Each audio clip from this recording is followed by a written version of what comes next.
It's Kambada, the shaman, the god, the crack baby. And right now you're tuned in to Kofi's Universe, the #1 and most truest source for hip-hop news, reaction videos, sports, black culture, and much, much more. If you haven't already subscribed, hit that subscribe button now. Bada. YouTube salute. LL Cool J was on the Joe Budden podcast, and he explains why he didn't put DMX and Jay-Z on his Mount Rushmore list for Def Jam.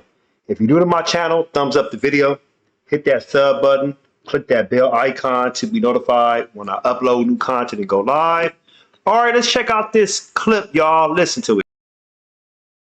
Facing stuff that kept the lights on at certain periods of time. I know DMX is supremely talented. Used to kill a stage, sold a ton of records. I know Jay did a ton of stuff up there. I know that, you know, so many of them. I can name a zillion artists up there who did unbelievable shit up there. I'm very clear about that.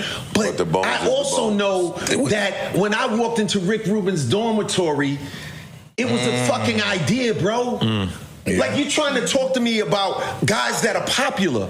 I watched this shit when it was a fucking idea on a post-it. On yellow paper. You know what I mean? I'm talking about the shit when it was on a post-it, bro. So it's two different conversations. The world is talking about who was the most popular. That's all they care about. Who's the most popular? Who was the richest? Who sold the most records? Who was exciting? I get that, and I respect it. I love it. But that's not what built the company. That's what expanded the company at a different point. That's like saying, look at our Mount Rushmore. In the fucking country, who's on there? Yeah, great point. It's a great Who's on there? They talk about Mount Rushmore, but then they want me to put, Bush on there. They want me to put Obama, but look at our Mount Rushmore. Who's on there? The bones of the country, not who came later. And so people ask this question, and then when you answer the question accurately, they want to say, oh, no, well, Obama was considerably more impressive than this one. And of course I love Obama. You know what I'm saying? I'm just saying, you see what I'm saying? There's like a minute and 20 seconds left of the clip. I'm going to play that in a few minutes. But like I said, he was there when it was built from the beginning. He was right there when it was built from the beginning. When you think of, like I said, Def Jam in the 80s, who you got? Slick Rick, right? Let me see. I'm going to put up the artists. I want to make sure I have everybody right. So you got the Beastie Boys. You got Public Enemy. You got EPMD. EPMD, were they on? No. EPMD wasn't on no Def Jam. I think they were signed somewhere else first. So let me take that back. Whatever. So, but like he said, Beastie Boys, himself, Public Enemy, there's other artists, like I said, at that time that he knew. Slick Rick, these artists were actually doing a thing. But they were right there at the beginning. Like I said, Public Enemy, Beastie Boys, Slick Rick, and himself. So he's gonna just not say he overlooking Jay-Z and DMX. Like he said, Jay-Z and DMX, they expanded Def Jam. And like there was artists before Jay-Z and DMX on Def Jam. Redman, people forget about Redman. Method Man got signed over there. Who else got signed over there as far as artists in the 90s? Foxy Brown, she got signed over there. Was the Roots over there? No, I think the Roots was over there. Well, I can't remember all that. So, yeah, but all I'm saying is that the fact that I know Def Jam wanted ODB, but he ended up going to Elektra because of whatchamacallit. What's his name? RZA wanted him over there. But yeah, I just feel like we get so stuck in this, it had to be so and so. It had to be so and so. You know what I'm saying? Like he hating.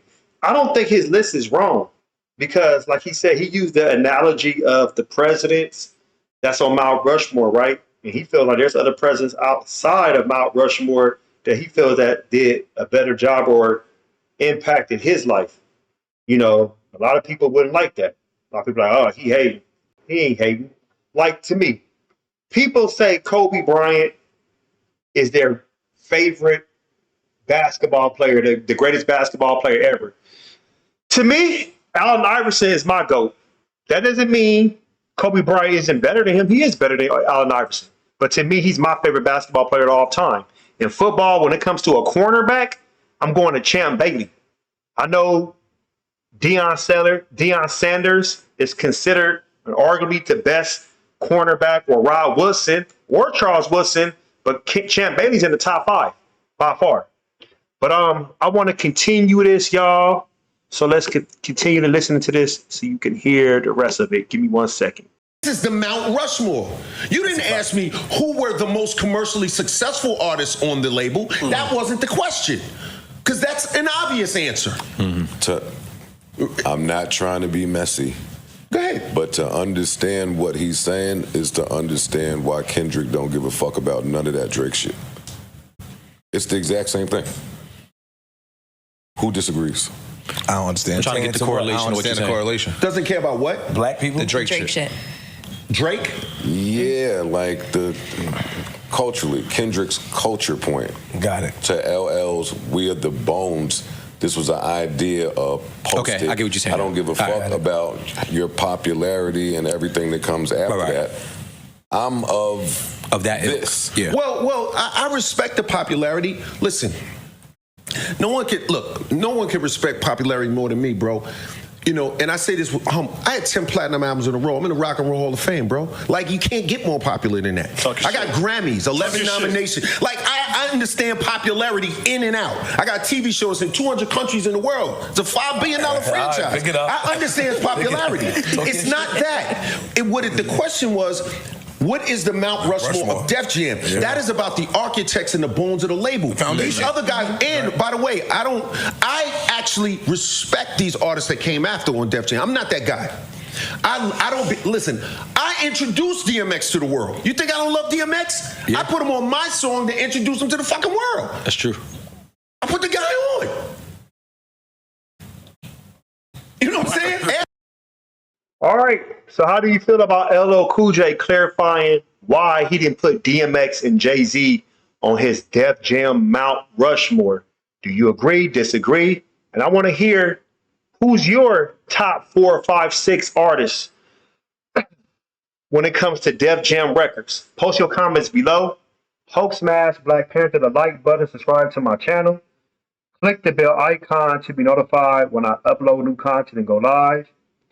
If you want to support, donate to the channel, I have Patreon, patreon.com/KofiUniverse, Venmo, CashApp, PayPal, Streamlabs. Everything in the description. Until next time, salute.